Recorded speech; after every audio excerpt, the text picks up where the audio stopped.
Buenos días, amigas, amigos. Este es Omar Flores transmitiendo desde Melbourne, Victoria, Australia.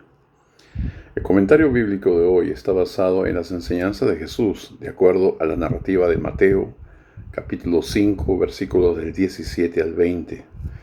En esta ocasión Jesús dijo claramente a sus oyentes, después de muchas enseñanzas, después de las enseñanzas de las bienaventuranzas, de que Él no había venido a abrogar la ley, sino a cumplirla. ¿Y por qué dijo esto? Porque las enseñanzas de él a veces variaban con lo que los judíos enseñaban en el templo, que eran los mandamientos de Dios, como por ejemplo la rigurosidad de guardar el día de reposo, donde no podías caminar más de 1 kilómetro, no podías atender cosas urgentes, tenías que dejar todo para después, aún le costara la vida a ciertos animales tuyos que tuvieras, etcétera. Ponían todo aparte y se quitaban de toda responsabilidad y prácticamente era el día de descanso, pero un día de descanso medio forzado, medio pesado, no como uno se toma un día libre, sino como que tienes que tomarte el día libre, aunque quieras irte pues a jugar fútbol o hacer cosas de descanso que verdaderamente no has hecho durante la semana. No, era un trabajo más, era no hacer tal y cual cosa que era la mayoría de lo que ocupaba tu vida.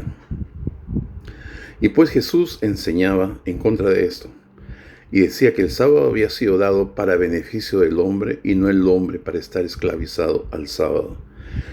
Y en cosas similares, por ejemplo, en el diezmo, también una vez tuve una discusión con los judíos que decía, ustedes prohíben que los hijos apoyen a sus padres. Recuerden que es una sociedad primitiva donde no había un gobierno estatal, ni seguro social, ni albergues para ancianos. Cada hijo tenía que hacerse responsable de sus ancianos, cada familia. Pero decían, si tú ese dinero que le vas a dar a tus padres para que coman, dices que lo diste al templo como ofrenda, no necesitas darles nada, que Dios vea por ellos. Dios ve por todos nosotros, pero una de las maneras como Dios proveyó para que se vea por los padres era que los hijos mantuvieran a los padres, así como los padres habían mantenido a los hijos cuando ellos estaban pequeños. Ese es el plan de Dios. Y no se puede tratar de evitar o curvar esto echándole toda la responsabilidad a Dios de una manera que Él no ha diseñado las cosas así. Nosotros no le imponemos a Dios deberes.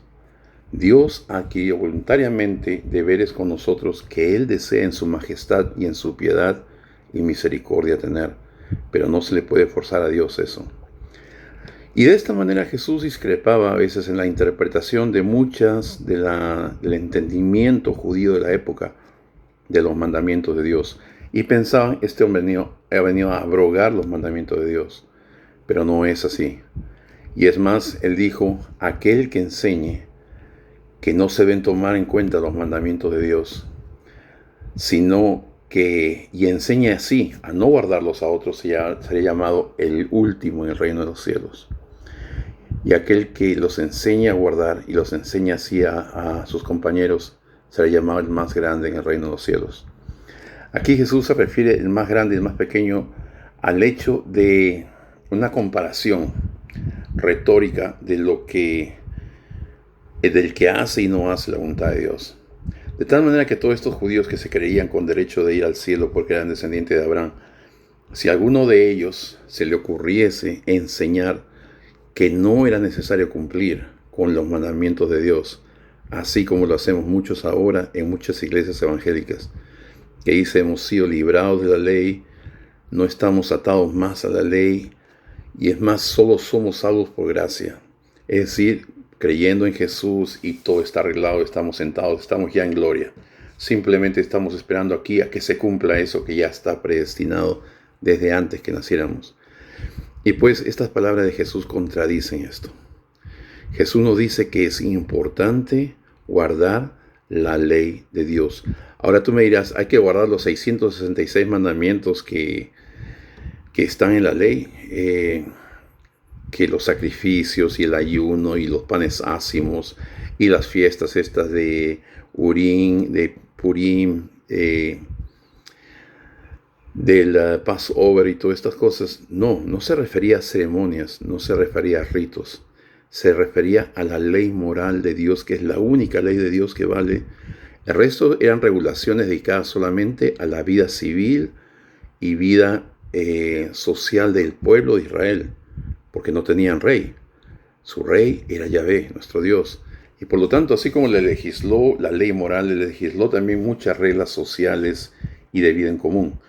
Esta no es realmente la ley de Dios, la cual Jesús habla y la que es importante para entrar al reino de los cielos, sino la ley moral: no robar, no matar, no cometer adulterio, respetar a tu padre y a tu madre, no cometer perjurio, no envidiar a la mujer del prójimo, no envidiarle nada a otra persona, guardar el día de reposo, y no tendrás dioses ajenos ni ídolos delante de mí. Estas son parte de las leyes. Las otras continúan en el libro de Levíticos, de no ser homosexual, no cometer bestialidad, no violar sexualmente a nadie, no mentir, no robar, no hacer muchas cosas. Y estas cosas son eternas y permanentes, queridos amigos, porque esta es la voluntad de Dios para todo ser vivo en este planeta y donde sea, y para siempre, para toda la eternidad, porque no habrá jamás un tiempo en que Dios permita robar, matar, mentir, violar, faltar el respeto a los padres y adorar a otros dioses y ser homosexual o ser un bestialista o brujo o adivino o ese tipo de cosas. Jamás. Y de esta ley no estamos ninguno libre.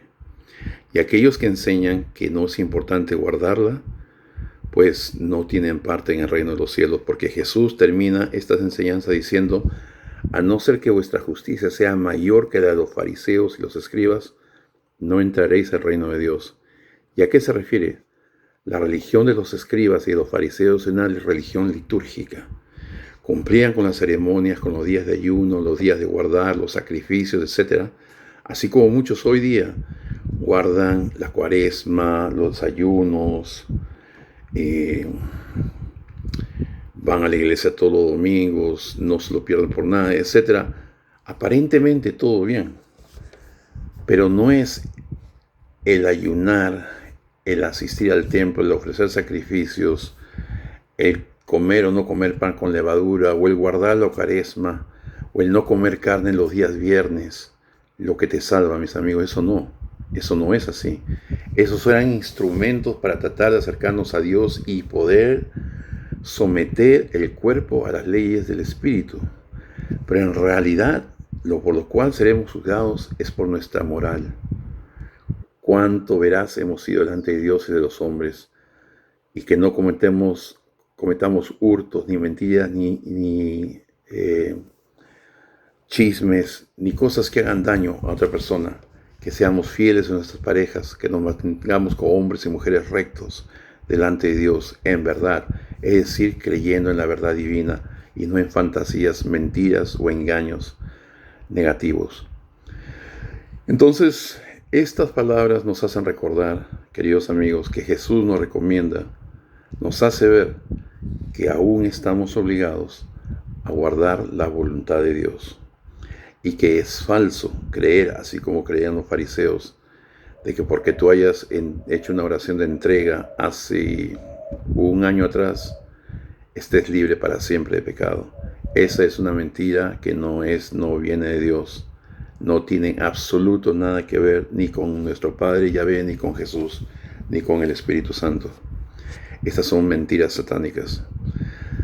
Todos estamos obligados aún y eternamente a vivir de acuerdo a la voluntad de Dios, y la voluntad de Dios es que cumplamos sus mandamientos morales, de vivir una vida justa y de vivir una vida en la verdad y no en la mentira esta de que no tenemos absolutamente nada que hacer para ser salvos, y peor aún que hemos sido predestinados a salvación y lo único que tenemos que hacer es nacer y dejarnos llevar.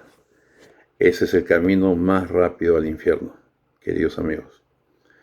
Reflexionemos pues sobre nuestra responsabilidad delante de Dios y delante de los hombres, porque es solamente leyendo los mandamientos de Dios que podremos saber, confirmar cuál es su voluntad, porque ya desde antes de conocerlos en nuestra conciencia sabemos que todas estas cosas son malas. El mentir, el robar, el matar, el cometer adulterio, el criticar a otra persona a su espaldas, el serrucharle el piso a alguien más, el envidiarle lo que tiene, o tratar de envidiarle a la mujer, o ser homosexual, o ser brujo, o sacrificar a ídolos, o cometer idolatría delante de nuestro único Dios verdadero, Yahvé de los cielos. Dios les bendiga, estimados hermanos, y espero verlos el próximo sábado. Amén.